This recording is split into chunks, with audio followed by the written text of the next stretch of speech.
Hey everyone, and welcome to a new video on Bite of Geek. Today I'm going to be going through 5 things that you could be doing with your Synology NAS unit other than just storing files on it. Let's check it out.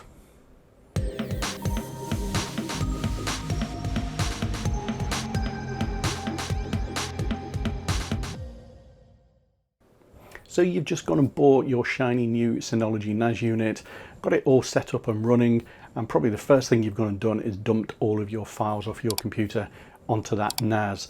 Now that's absolutely fine. That is the primary purpose of these units, is to store files.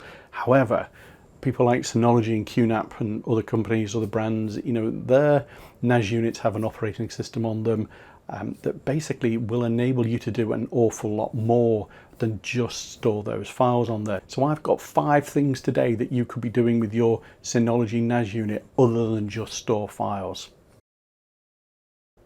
So first up, and probably one of the primary things that people go and do with their Synology NAS unit, is to go and turn it into a media server. Now, Synology, under its package center, has the option to install Plex Server, which is a great way to get all of your video files and your audio files, and even kind of like your photos and stuff like that, and have it all under one specific application that you can install the application onto your mobile devices, your tablets or phone. And also, if your smart TV has the Plex application as well, you can install that and be up and running, and you can stream all of this content off of your NAS unit to those devices, almost like your mini Netflix, I suppose, but without the cost. So it's really simple to set up. You just go into your package center, search for Plex, and follow the instructions. Now, Plex does have some it kind of wants you to use a specific folder structure and naming convention to help it build out the metadata, all details about actors and thumbnails and links to reviews and things like that. So I think if you're going to do this, it's probably worthwhile taking the time to go and do that. If you're going to rip the content off of your DVD collection that's sat there gathering dust, this is probably something that you probably dedicate a bit of time to go and do.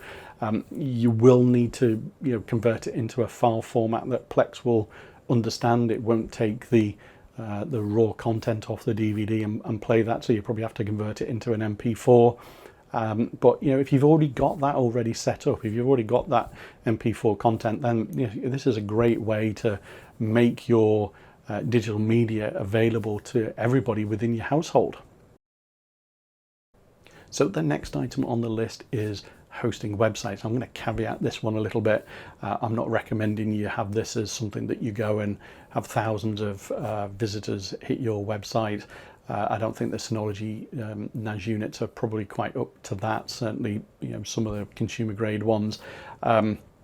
But if you're running a small club, or maybe it's for your family, or even just your household, your family members of your household, I think this is a pretty neat option. You can do some quite fancy stuff here. You could host things like family calendars on a website and stuff like that. You can even run WordPress on this, but given that WordPress can be quite a resource hog in normal hosting environments, I think if you were just getting your Synology NAS unit out the box, you would probably need to start thinking about upgrading RAM on that NAS unit in order to get the best out of that. But this little website here, very, very basic, but it was up and running probably within about 5 minutes. It really is a straightforward thing to go and do. So the next item on the list is really for the software developers out there.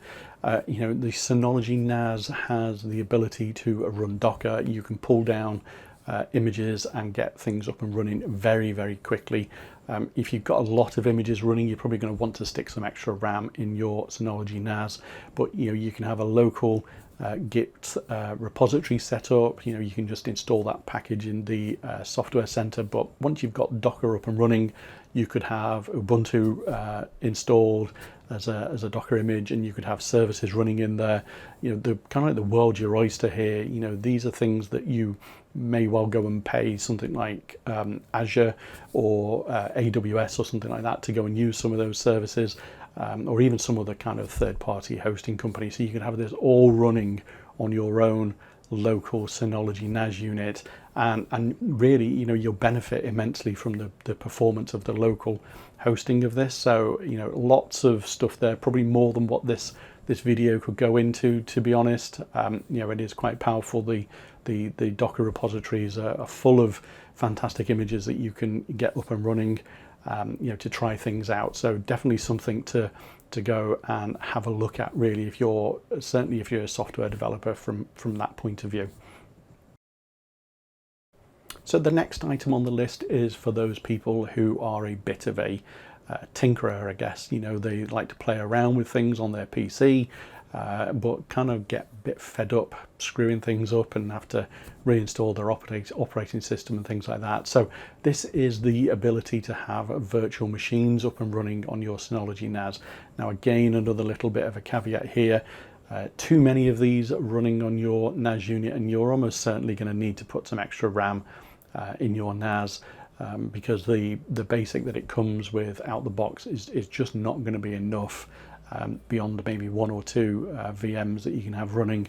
But it's got a full VM manager within Software Center. You can just you know, get that installed. It's up and running within a couple of minutes, and then, you know, you can create your images in order to you know, get up and running. So if you wanted to try maybe, you know, a new version of Windows or something like that without actually putting it on to your main PC, yeah, well, this is an option. You know, you don't need another computer to be able to go and do it. You can use your NAS unit. And finally, back to Docker and something everybody can probably appreciate, and that is the number of adverts that you get online nowadays, you know, when you're browsing your favorite website. So yes, you can install you know, browser extensions to go and block adverts. Sometimes they don't always work. Some devices don't let you install those. But what you can do with your Synology NAS via Docker is you can install Pihole. Now, Pihole has been around for a number of years. You know, originally obviously designed to be installed on a Raspberry Pi and have all of your internet traffic go through that, to basically go through a whitelist and a blacklist, and basically, you know, take out the adverts before you even see them. So you can do this with your Synology NAS via Docker. You can just pull down the Pihole image and go through the setup process. Now, I'm going to caveat this one. This is fairly complex to go through. It's not something, you know, if you're not comfortable with messing around all the settings of your network configuration, things like that, it's probably not something to kind of like rush into and to, you know, try and attempt straight away. You could go and you know, get things a little bit messed up and have to, you know, spend a lot of time reverting all of this. So if you do go down this route, make sure you read the instructions clearly, and, you know, just take your time. You know, there's no rush on these things. But yeah, you know, this is something I'm going to set up on my Synology NAS. I think this is a really good thing. Just to, you know, it's not you know, something that's going to consume a huge amount of resources, but obviously will have huge amount of benefit. And obviously, you know, if there are adverts that I do want to have come through on the browser, then I can add those addresses to the whitelist, and we'll get to see them in the household. So there you go, guys. That is my 5 things that, you know, your Synology NAS unit will do beyond just being a dumping ground for all your files that you've collected over the years. Let me know your thoughts down below in the comments. You know, is there something else that you could use your Synology NAS unit for? I know there's an absolute ton of stuff. I've been looking into this for a little while as to, you know, some really good things that you could go and do. But let me know your thoughts down below. You know, if you enjoyed this video, hit the like button, and you know, if you're not a subscriber to the channel, then hit the subscribe button for more content like this. But as always, thanks for watching, and I'll see you in the next video. Bye for now.